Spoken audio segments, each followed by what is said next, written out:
Hi everybody, hope you're all well. Got a lot to cover in tonight's vlog rather. Firstly, the ARLA stroke Yo Valley has it stopped question. Anyone who's watched the last BOVAER related vlog, Yo Valley said in their statement, I'll put it up here quickly, the ARLA pilot has stopped, which was like, what? Where did that come from? I mean, I didn't believe it, but I thought, well, obviously we've got to work with that. Where's that come from? So I did email ARLA, and I'll go through the little thread because they're currently ignoring me. And if you'd like to have a little go at finding out about this, because I don't think it's stopped, just so you know, because a lot of people were like, well, yeah, that's great. And I did say in that vlog, oh, if it's true, because until even, and also just to note, ARLA are permanently off my shopping list. I would never go back, even if the BOVAER trials were finished, because they've lost all respect. If they're going to label consumers as conspiracy theorists just because we're not buying their lure pack and all the rest of it, they can sod off, as far as I'm concerned. I think they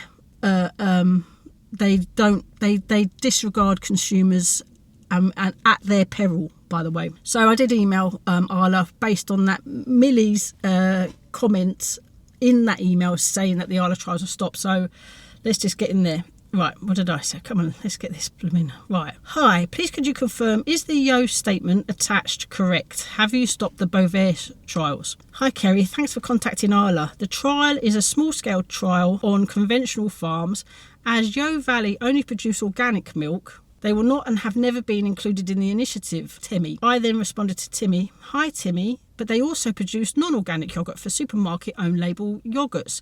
My question was, have the BOVAER trials finished as Yo Valley claim it has? See attached, I have underlined the important bit. Thank you. Then he came back with this. Please direct inquiries about Yo Valley yoghurts and other products to Yo Valley, as we have no purview over those. Don't know what purview means. Have you not read the email that I attached? I even underlined it to help. I quote, the recently announced ARLA pilot has finished. That is referring to the ARLA BOVAER trials. Please could you confirm if this is true? And then they're fed up with me. So then I email again to a day after that. Please could you respond to my actual question? Yo Valley state that you have finished the BOVAER trials. Is this correct? So if you fancy having a go, find out. Let's sort of poke ARLA with this. I mean, we know they haven't stopped. Probably. They probably would announce it if they had themselves, but just tell us, no, we haven't stopped. Just be honest. It's not hard. Anyway, I want to move on from there because we've got lots of other things to talk about, specifically lab-grown meat. I've got some amazing contributions I've got a folder for people that send me really good stuff just to help organise. Otherwise, it's all over the place. So I've got to go back and find that. I'm in the wrong email. Bear with. There we go. Right, let's just get to my important subscribers. Yay. I tell you, honestly, so helpful. So, lab-grown food. Georgina, thank you so much for this. You sent me stuff. I have tried to, I'm digging. And what I can figure out so far is that in the UK, there's only lab-grown meat is only being grown for pet food at the moment by Meatly. But it looks like, Georgina, you sent me this thing saying that we will have lab-grown food in the UK, but something about it being within the next 2 years. Let me just try and think of. I will try and find a source for this. I mean, I have seen that in headlines. Anyone else has? Let me know in the comments. What I would say about lab-grown meat, which I found quite interesting, and Georgina, your email kind of led me to sort of keep looking. In America, there are 3 states now that are banning lab-grown meat. I did save something up, but let me find it. Oh yeah, so this Meatly, in addition to meeting UK regulations, the startup also compiled a comprehensive safety dossier and conducted extensive tests which demonstrate that the company's cultivated chicken, sounds delicious, is free from bacteria, viruses, impurities such as GMOs, antibiotics and harmful pathogens, blah blah blah, as well as ultimately proving that nutrients it uses for cell growth are safe. The London-based producer can now sell its products on UK supermarket shelves as early as the end of the year, apparently. So it's coming like a juggernaut down the flipping, but will they label it? That's the key. They must, because I certainly will not be buying it. Oh no! See, this is the thing. I think they think we're stupid. These people. I mean, they don't think. I mean, I don't want anything to do with lab-grown meat. I think it sounds absolutely horrific. So because they're making this lab-grown meat for pet food, they think that that as a consumer, I imagine I've bought this for my dog. They actually think we're going to think this. If I'm feeding my dog with cultivated meat, eventually I might go with, it's working for them, why wouldn't it work for me? That's like saying, oh, my dog loves kibble. Do you know what? I'm going to give that a go. Look at Rosie. She's woofing that up. I'm going to eat that kibble as well because it's working for her. You know, logic. There's no logic in that. Absolutely not. And you can stuff your lab-grown meat right where the sun don't shine, because I'm not blooming buying it. That's absolutely rank. I will put a link in all the things that I find online. I'll put a link in the description. It'll be quite a massive description because I've found quite a lot. It's yes. Obviously we know the Microsoft fella. He's behind it. He's also behind lab-grown milk to debut in American food supply. So Brown Foods, which is indirectly funded by the Bill and Melinda Foundation, is preparing to showcase Unreal milk. That sounds delicious too, doesn't it? The company describes itself as a standard Rice University and a Delhi alumni venture, making the next generation of food and dairy products which are animal-free and sustainable. Oh God! Brown Foods claims that its new liquid is the world's first lab-grown whole cow's milk, according to Forbes. However, the milk is produced without a single cow. According to its founders, Unreal milk is produced using mammalian cell culture. I think they all come from cells of a living animal, all lab-grown food, whether it's meat or milk. Again, sounds delicious. They insist that the beverage replicates the nutrition, taste and texture of traditional dairy. Well, it can be processed into butter, cheese and ice cream. And then it raises the whole global warming nut zero thing. Let's just call it nut zero.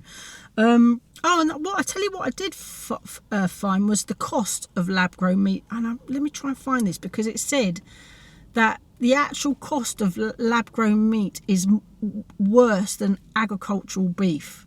It's because you've got to have someone who's highly paid, a technician or lab technician, to oversee, and not just one, but to house. You imagine, so you've got a massive complex factory somewhere with these cultured cells. They have to pay these lab technicians a lot of money to oversee these cells being grown into meat. I need to find that, because that was actually, I will put a link to this as well. I mean, to everything, even the stuff I might not have mentioned, because there's a lot to unpack. So I don't want it to be, I can't. It's difficult to sort of add it all in, but we will talk about this again. We will cover it again, but this is what we've got so far. So lab-grown meat has a big problem very few people know about. This is in 2023. It's old, but it's relevant because it's happening right now. In spite of advances in making lab-cultured meat products taste like the real deal, we're yet to see a single factory pumping chicken nuggets out of a vat. Because it's 2 years old. Is it 2 years old? Yeah, it's sort of. I'm not sure how true that is. Especially as there's a factory in Scotland is it being built? Not the BOVAER one. There's I'll have to try and source that where I saw that. This is the trouble. You read so much that you end up. It's difficult to sort of collate it, especially if it's on the internet and whatnot. Anyway, they might not. That might not be such a bad thing, according to a recent study of researchers from the University of California. They warn current production methods of lab-grown meat could end up being way worse for the environment than beef farming, despite being touted as a sustainable alternative. That is something that needs to be taken. That won't have changed between then and now. The cost of it. Even with the massive funding that some sort of well-known investors are doing, it costs more than the traditional agriculture, which is when they say, oh, that's what they're trying. I mean, that's just ridiculous. Their life cycle assessment of current meat growing processes, which has yet to be peer reviewed, found cultured meat production could emit between 4 to 25 times more carbon dioxide per kilogram than regular beef and all its hidden costs, depending on the techniques used. This is an important conclusion given that investment dollars have specifically been allocated to this sector with the thesis that this product will be more environmentally friendly than beef. My concern would just be scaling this up too quickly and doing something harmful for the environment. Cultured meat is grown from non-specific animal cells coaxed into forming tissues we'd be happy to eat, such as fats, muscle and connective tissues. Oh, sounds really... Oh. While cultured meat uses less land than herds of cattle or flocks of sheep, not to mention less water and antibiotics, environmental costs of the highly specific nutrients required to grow the product rapidly add up. These include running laboratories to extract growth factors from animal serums, as well as growing crops for sugars and vitamins. Then there's the energy required to purify all of these broth ingredients to a high standard before they can be fed to the growing meat lumps. Oh, wouldn't you just want that on your plate? This energy-intensive extreme level of purification is needed to prevent introducing microbes to the culture. Otherwise, the animal cells won't grow because the bacteria will multiply much faster. I mean, this is so true, and I know it's old, but it's still very relevant. It's not all bad news, though. Reducing pharmaceutical-grade purification to a food-grade standard should drastically reduce the energy requirements, and therein lies the problem, because that's where, when they reduce... is it a pharmaceutical product? This is what they want. They don't want it to be seen as that, so that they can get it through the safety checks quicker. So they're trying to lower the standards of what they need to do to kind of produce it, which then means that I think it'd be completely unsafe to eat, personally, as a personal view. So that's probably what they've been doing. They've probably been trying to lower it. I'm not going to carry on with that one. I will put a link in the description. Fill your boots. What else? Let me go back to my subscriber email, because there's a few things there to talk about. Thank you, Georgina, for that. We're going back to the lab grown meat. Janice, you sent me an email, a link rather, and I will include this again in the description. So I'll just read the headline. Scottish business to test if lab-grown food could be safe to eat. There are currently no cell-cultivated food products grown in labs for sale for human consumption in the UK. Date of this is 10th of March 2025.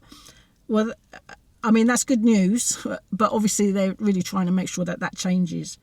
An Edinburgh firm, part of the institute that cloned Dolly the sheep, is to investigate if lab-grown food could be safe for humans to eat. It's part of a Food Standards Agency programme that aims to gather rigorous scientific evidence about cell-cultivated products before they can be sold to consumers.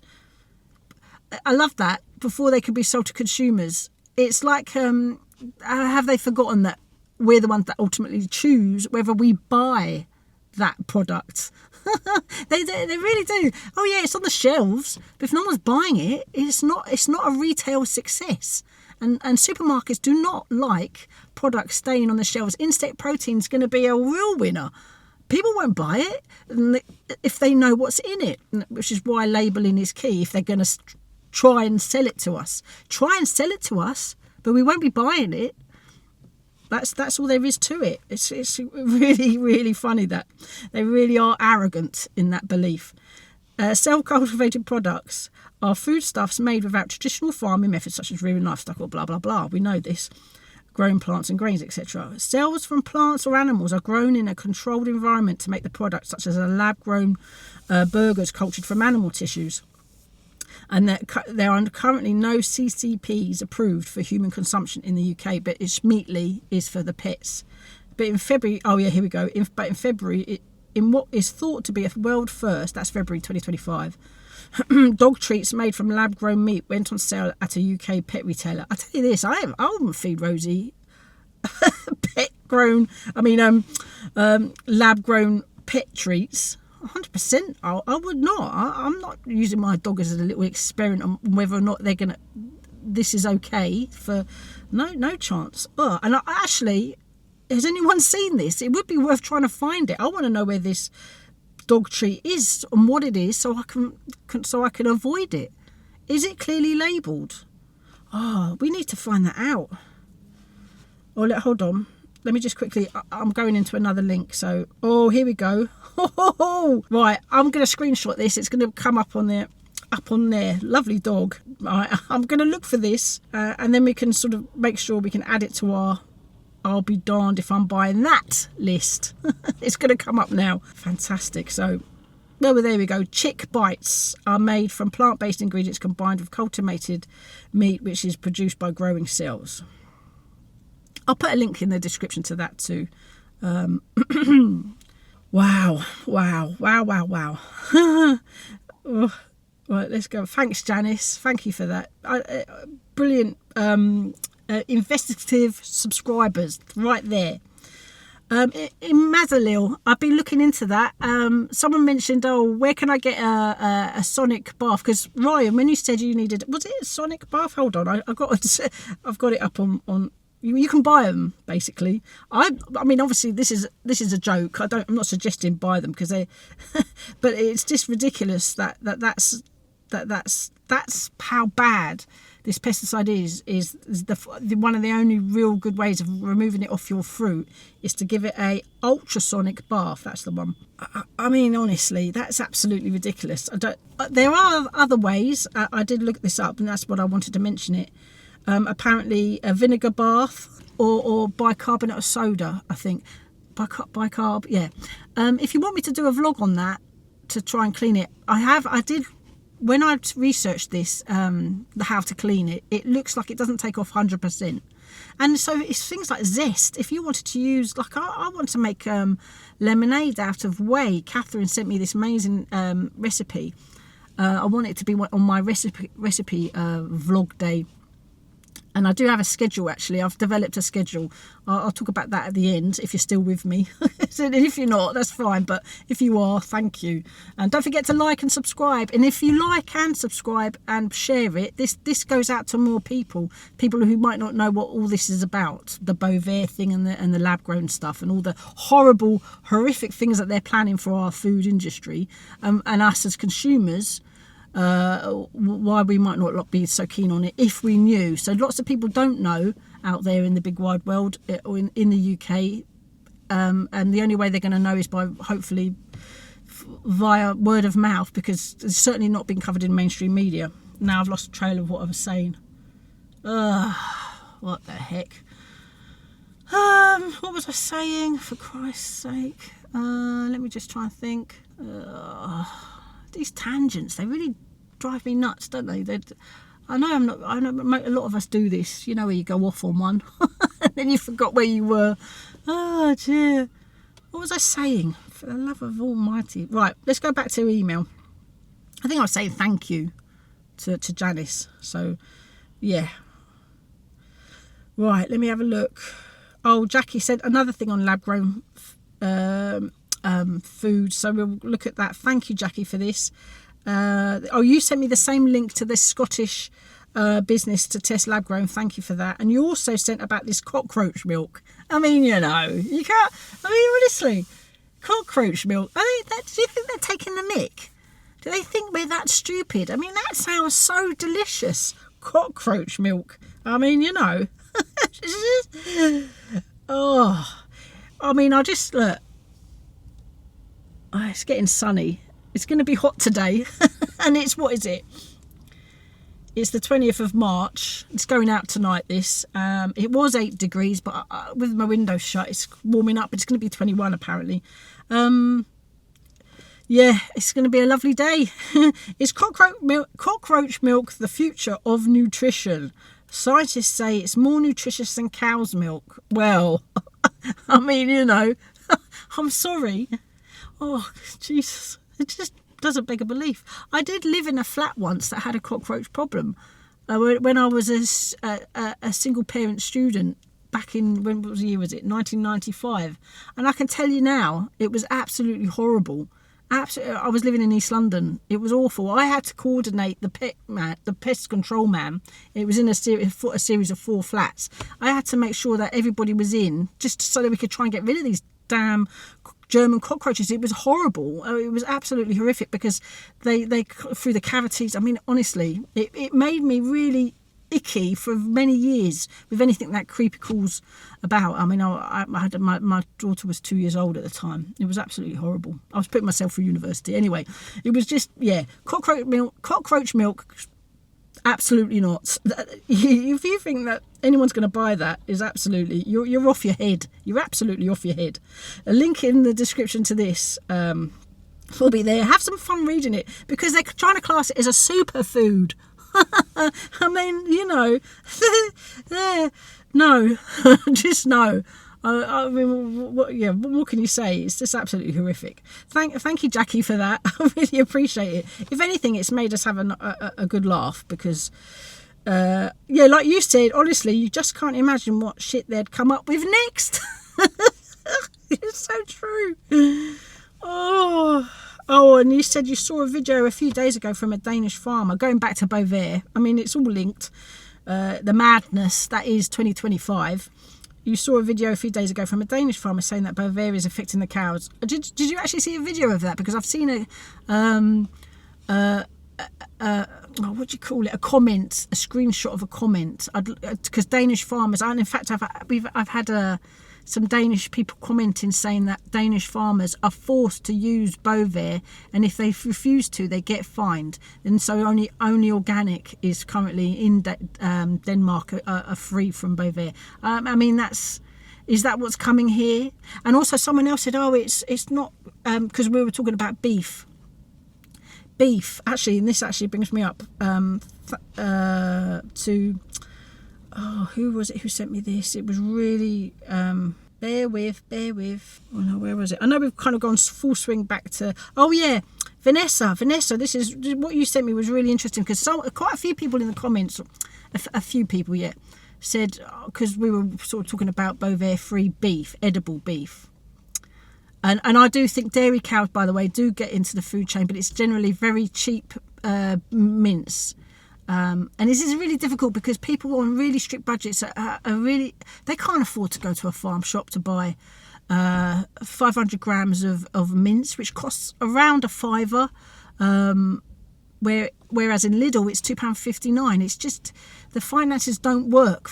Farm shops are expensive. I really am sorry to say that. But for people who are on really restricted budgets or on benefits or whatever, or pensioners who I don't know, it's just, or they don't have access to farm shops and all they've got are supermarkets. They need to know their choices, but dairy cows do end up in the food chain for cheap mince, processed foods like, say, lasagna maybe. I'm not suggesting that there's BOVAER in all of those things. It's just that's where dairy cows will end up. Obviously, the trials are only on 30 farms. How many of those particular cows are going into the dairy chain? But then Marks and Spencer's use BOVAER. When their cows are past their milking days, those cows probably go into the food chain.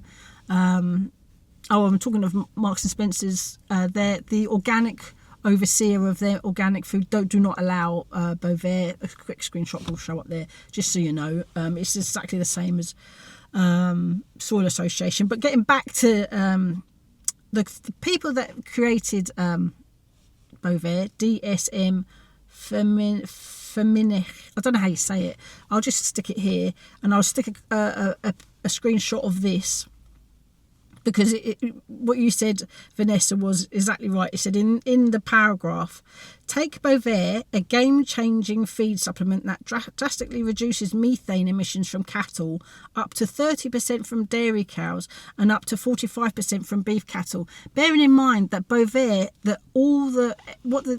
and I've seen the tests that they did it all on dairy cattle. They haven't done these tests on non-lactating cows. And the fact that they call it a feed supplement, even though it has a chemical component, it says all that you need to say. This downgrading of things in order to pass them, to get them into the food chain, downgrading from what is essentially a chemical into as a feed supplement. So yeah, they always intended it to be in for all cattle, all ruminants, and that might even include goats in the future, I don't know. But at the moment, it's dairy cattle, yes, but they're certainly planning to feed non-lactating cows. Oh my God. Right. Thank you so much, everybody, for watching. Whoa, it's getting hot in here. I would say I'm sort of developing a schedule.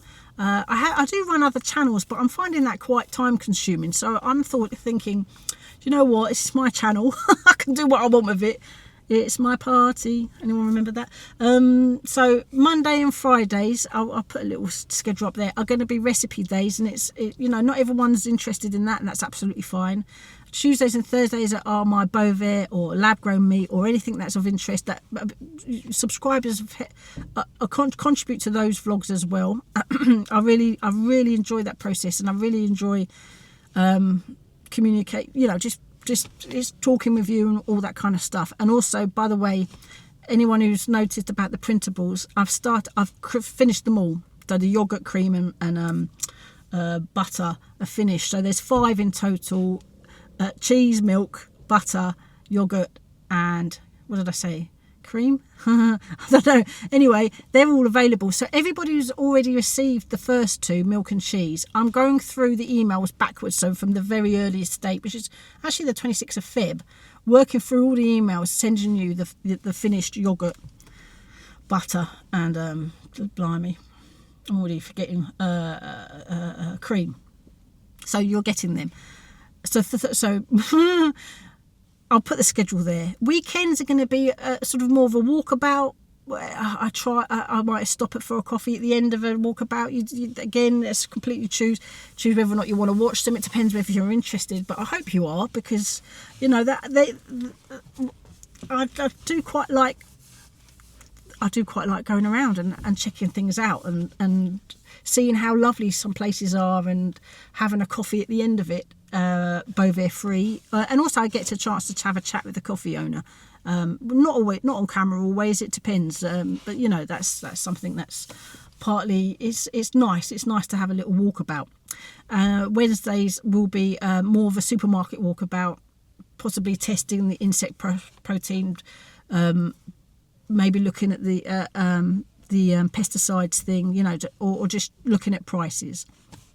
So that's the schedule that I'm developing. I do have another channel which is just for reviewing food at the moment. I did review under a £5 Weatherspoon's breakfast. I'm going to keep that as it is, because let's just keep that there as that is. It's like what YouTube is. That's what YouTube is all about. It's you tubing, and I'm tubing. Anyway. Thanks and if you're still here, thank you very much for watching right to the end. I really appreciate it. Take care, everyone. See you on the next one. Bye.